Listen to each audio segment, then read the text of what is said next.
Late Queen's forgotten castle she never lived in, but Kate and William almost did. The late Queen had to make a number of luxury properties her home, and these included a forgotten castle that she never lived in. The monarch spent a lot of her time in Windsor, at Windsor Castle.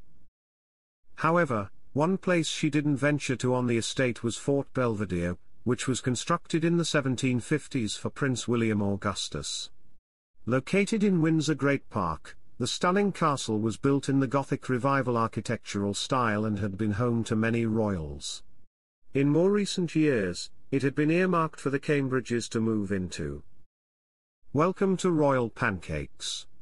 If you are new here, please don't forget to subscribe and click the notifications bell, so you don't miss any news about the British monarchy. The royal abode was largely upgraded by George IV, who added an octagonal dining room, a three-storey annexe and a massive flagpole. Queen Victoria later used the property as a tea house, which was opened to the public in the 1860s. The castle was then taken over with another residency by Prince Edward, Prince of Wales. He splashed out further money on the castle after moving into the property in 1929. He later became Edward VIII. In 1936, he moved American socialite Wallis Simpson into the property with him after they fell in love. But he wasn't allowed to keep his position as the king if he tied the knot to Wallis, who was twice divorced. Edward then became the Duke of Windsor and departed from the property, which remained empty until 1955. Since then it has been occupied by the Queen's cousin Gerald Lascelles. In 2022, rumours surfaced that Prince William and Kate Middleton could move into the castle. At the time, interiors therapist Suzanne Roynan said the property would have been a nightmare for the couple.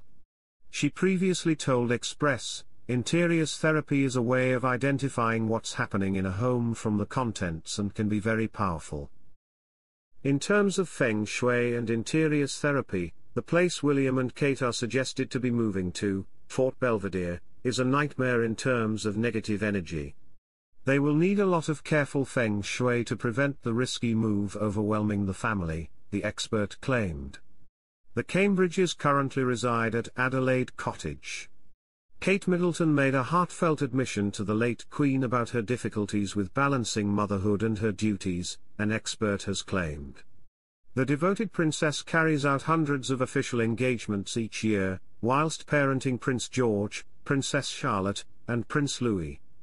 When their eldest child was born in 2013, Kate and William were said to be against hiring additional help.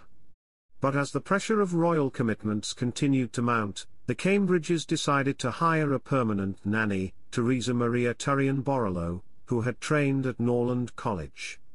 Royal expert Katie Nicholl said the mum of three opened up to the Queen and admitted that she found it difficult to give her time to the charity world and motherhood. She explained that Kate wanted to be a hands-on parent, so initially held off from hiring a nanny. Speaking in True Royalty's documentary, Kate Middleton, Here We Go Again, Nicholl said, Kate was having a conversation with the Queen in which she confided that she had found being with George on her own, and not having a full-time nanny or a maternity nurse, very hard. William and Kate wanted to be hands-on parents, and they did it until September, and then they recruited a nanny.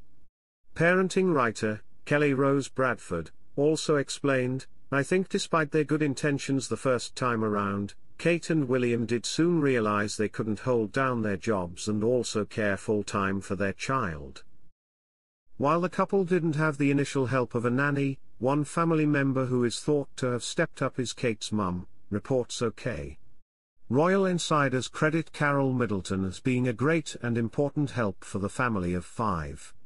Nicholl continued, one of the things that allows William and Kate to be so ordinary is the presence of the Middletons in their lives. Carol turns up to help with bedtime and bath time.